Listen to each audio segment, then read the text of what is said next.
오늘 우리들에게 주신 본문 말씀에 나오는 사도 바울은 영혼 구원, 곧 전도하는 일에 일생을 바쳤습니다. 그는 영혼을 구원하는 일이라면 자신의 생명을 조금도 귀하게 여기지 아니한다, 그렇게 이야기를 하죠. 기독교 역사나 성경 역사 모두 합쳐서 하나님의 말씀을 가장 많이 그리고 가장 훌륭하게, 어떻게 보면 가장 효과 있게 이 땅에 전파한 사람을 꼽으라고 하면 바로 사도 바울일 것입니다. 사도 바울이 어떻게 이렇게 큰 일을 행할 수 있었고 또 그 전도 사역의 힘은 과연 무엇일까라고 하는 것을 오늘 살펴보면서 헌신을 다짐하는 우리 이 여전도의 회원들에게는 도전이 되고 또한 우리들에게는 큰 은혜의 시간 될 수 있기를 원합니다. 먼저 사도 바울이 이처럼 영혼 구원에 힘쓸 수 있었던 것은 자신은 복음의 빚진 자다라고 하는 빚진 자 의식을 꼭 가지고 있었기 때문이라고 봅니다. 로마서 1장 14절에서 15절 말씀에 보면 사도 바울은 자신을 복음의 빚진 자다라고 이야기하면서 이렇게 이야기를 하죠. 헬라인이나 유대인이나 지혜 있는 자나 어리석은 자에게 내가 빚진 자다, 그렇게 말씀하고 있는 것을 볼 수가 있습니다. 여기서 우리들이 알다시피 빚진 자다라고 하는 것은 그런 의미입니다. 빚을 갚지 않으면 법적으로 또한 큰 해를 당할 수 있다. 또한 이것은 꼭 반드시 갚아야 하는 의무감이 있다라고 하는 그러한 의미가 내포되어 있습니다. 사도 바울은 제 가운데 있던 자신을 구원해 주신 하나님의 은혜를 생각하면 빚진 자로서의 의식을 가지고 복음 전하는 일에 온 힘을 다합니다. 이 같은 고백은 곧 우리들의 고백이 되어야 합니다. 우리도 제 가운데 있었던 우리를 살려주신 하나님의 은혜를 생각하면 항상 빚진 자로서의 의식을 갖고 있어야 합니다. 왜 우리가 사도 바울같이 복음의 빚진 자입니까?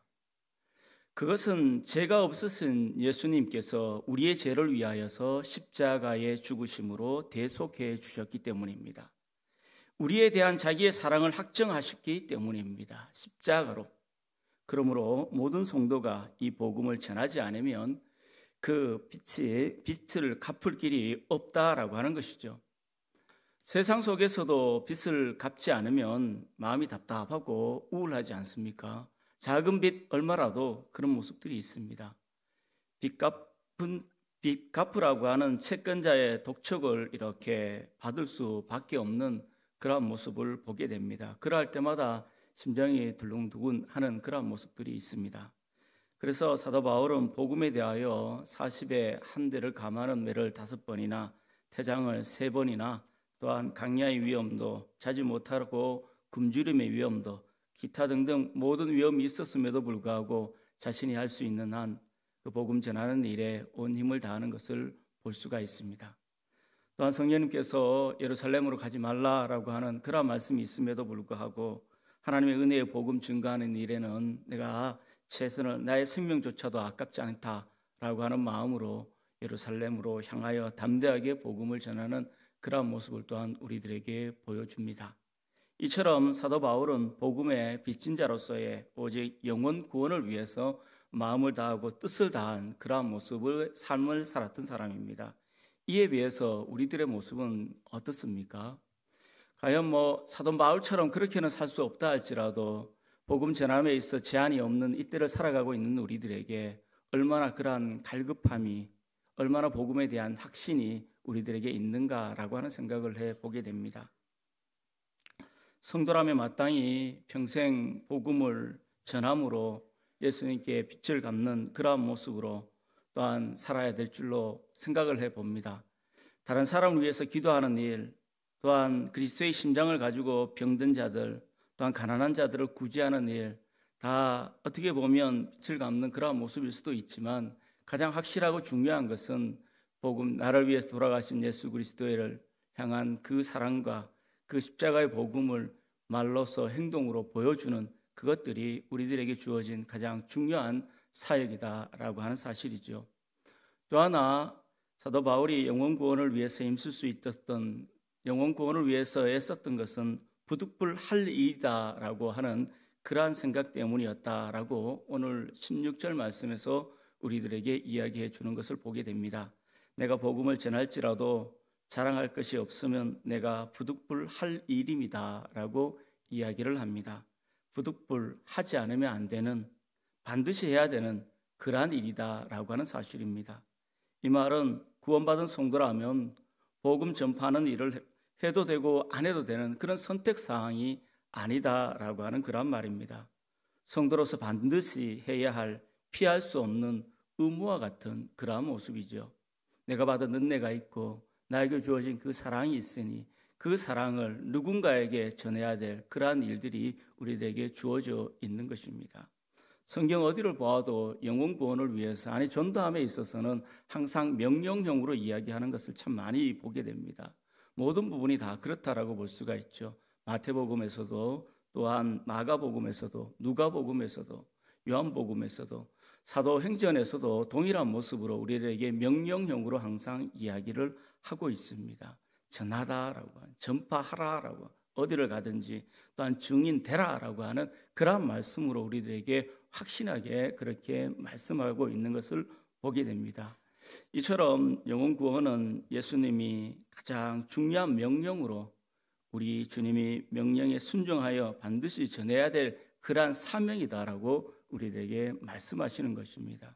은혜로 구원받은 우리들이지만 우리 모두는 복음을 전해야 되는, 예수님의 명령을 받은 자로서의 사명을 살아야 할 그러한 책임이 또한 우리들에게 분명히 있는 것이죠. 하지 않으면 안 되는 일, 그 일들을 우리들에게 맡겨주셨다라는 사실입니다. 누구는 해도 되고 누구는 해야 될 일이고 나는 거기서 예외다라고 하는 것이 분명히 아니라, 나에게 주어진 그 은혜가 얼마나 감격스럽고 귀중한 은혜입니까? 그 감격스럽고 귀중한 은혜를 때를 얻든지 못 얻든지 하나님께서 맡겨준 일에 열심을 다하는 그러한 모습들이 우리들에게 있어야 하고, 또한 다짐하는 그러한 모습이 분명히 필요한 줄로 믿습니다. 또한 우리들에게 마지막으로 함께 주실 말씀은 사도 바울이 이처럼 영혼 구원을 힘쓸 수 있었던, 복음의 전도자로서의 귀한 사명을 살할 수 있었던 근거에는 화가 임한다라고 하는 그러한 생각이 있었다라고 하는 것입니다. 16절 하반절에 보시면 부득불할 일임이라 만일 복음을 전하지 아니하면 내게 화가 있을 것이로다 라고 이야기를 하고 있는데, 그런데 이거는 어떤 심판적인 그러한 의미보다는 하나님의 심판을 저주로 받고 재앙으로 받는 그러한 것이 아니다라는 것입니다. 에스겔서의 말씀을 사도 바울이 분명히 알고 있었다라고 생각되는데, 인자야 내가 너를 이스라엘 족속의 파수꾼으로 세웠으니 너는 내 입의 말을 듣고 나를 대신하여서 그들을 깨우치라.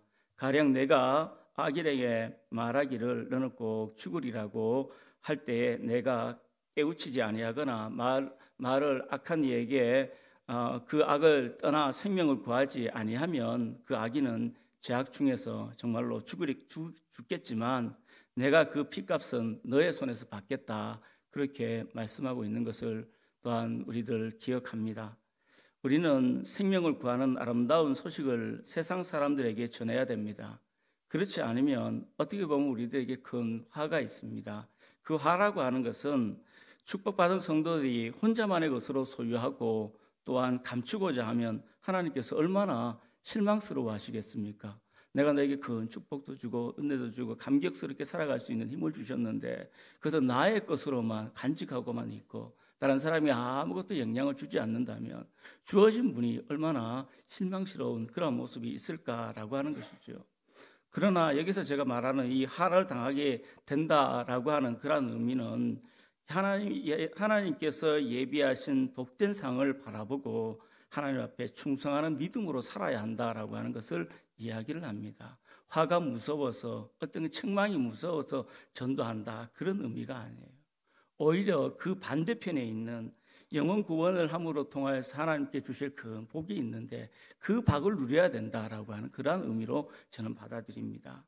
그래서 17절 말씀에 그런 말씀이 있지 않습니까? 내가 내 자유로 이것을 행하면 상을 받으려니와 자유로 아니한다 할지라도 나는 사명을 받았다, 그렇게 말씀을 하고 있는 것을 보게 됩니다.